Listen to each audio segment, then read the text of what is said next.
Deuteronomy chapter 23. No one whose testicles are crushed or whose penis is cut off shall be admitted to the assembly of the Lord. Those born of an illicit union shall not be admitted to the assembly of the Lord. Even to the 10th generation, none of their descendants shall be admitted to the assembly of the Lord. No Ammonite or Moabite shall be admitted to the assembly of the Lord. Even to the 10th generation, none of their descendants shall be admitted to the assembly of the Lord. Because they did not meet you with food and water on your journey out of Egypt, and because they hired against you Balaam, son of Beor, from Pethor of Mesopotamia, to curse you. Yet the Lord your God refused to heed Balaam. The Lord your God turned the curse into a blessing for you, because the Lord your God loved you. You shall never promote their welfare or their prosperity as long as you live.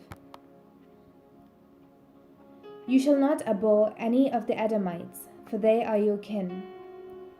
You shall not abhor any of the Egyptians, because you are an alien residing in their land. The children of the 3rd generation that are born to them may be admitted to the assembly of the Lord. When you are encamped against your enemies, you shall guard against any impropriety.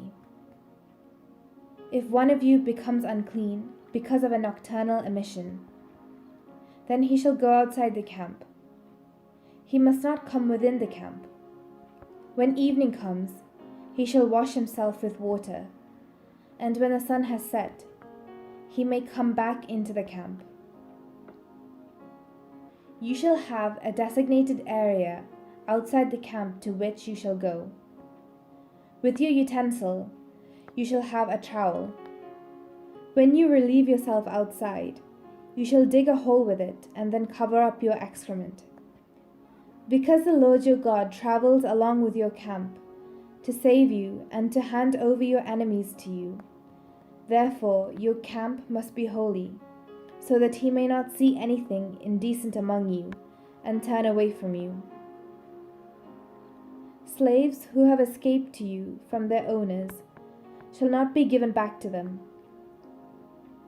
They shall reside with you in your midst, in any place they choose, in any one of your towns, wherever they please. You shall not oppress them. None of the daughters of Israel shall be a temple prostitute. None of the sons of Israel shall be a temple prostitute. You shall not bring the fee of a prostitute or the wages of a male prostitute into the house of the Lord your God in payment for any vow, for both of these are abhorrent to the Lord your God. You shall not charge interest on loans to another Israelite, interest on money, interest on provisions, interest on anything that is lent. On loans to a foreigner you may charge interest, but on loans to another Israelite you may not charge interest, so that the Lord your God may bless you in all your undertakings in the land that you are about to enter and possess. If you make a vow to the Lord your God, do not postpone fulfilling it, for the Lord your God will surely require it of you,